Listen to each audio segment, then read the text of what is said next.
No, this is a whole new situation. I mean, we have some of the members of our team. We have 4 or 5 new members of the team, but some of these guys remember, how it felt, to lose. There's nothing worse than losing in the finals. It's about as low as you can get after being, riding a high, getting through 3 series and going into the 4th one in the finals. I had hoped I'd never experienced it, but I've done it twice now.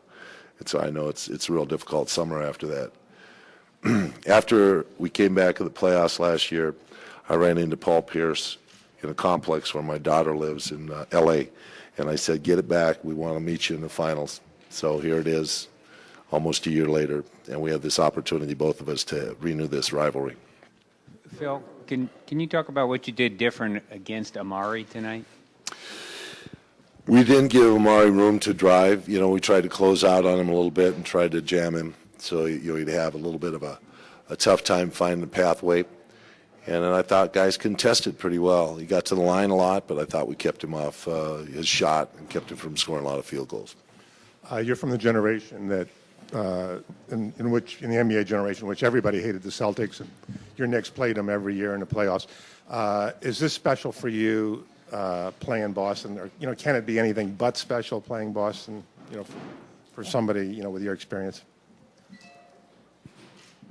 I don't know. I don't want to make more of it than it is. I think it's, obviously a huge rivalry. I know it's a huge one for the Lakers. In New York, we seemed to have their number when I was playing in New York. So we didn't have that same kind of like we have to beat the Celtics feeling. But it's obvious that, the Celtics are, a rivalry with L.A., and there's a renewed fervor between both these towns. And, it's something that, has been anticipated now for the last couple of weeks, and so here it is. Do you think matchups would be a lot different than they were 2 years ago? Not that much. I mean, we have Ron that came in to play defense. This is his chance to shine. We had a tough matchup with Pierce the last time we played them in the playoffs, and this is a guy that we know can defend and enjoys the defensive end of the court. So, we anticipate that's a matchup that'll be of interest. Otherwise, Rondo's playing at a really high elevation, but as we remember, in Game 6, he had a 20-point game against us the night they won the championship. So, we'll look at that matchup and continue to change things there. Is it your sense that Andrew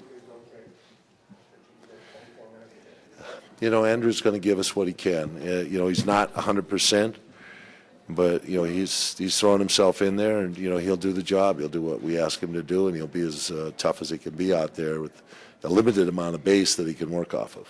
Phil, last time you played the Celtics, I don't think you had Bynum for that series. Right. So what's the significance, though, of having him this time, even if you only have him for 24 minutes a game? And the second part of the question is, how important is it for him to play well along with Gasol, because it seems like it's usually one or the other. Right. It'll be a matchup of bigs.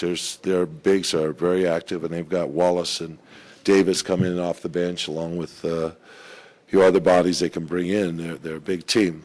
Our bigs have to play well. I thought we were outplayed by their bigs in the last time we played them in the 08 series. Andrew will give us some help in that regard. We played twice this year. I think both the games were 1-point games or something like that. Very hotly contested games. We had to play one of them in our home court without Kobe, obviously, which makes a difference. But, I don't think they played as well during the regular season, perhaps, as they have in the past. So we're not judging off those games at all. Phil, what can you say about Artest offensively tonight? Obviously shot very well, kind of kept you guys ahead in the first half in particular. Well, the Lord was with him tonight.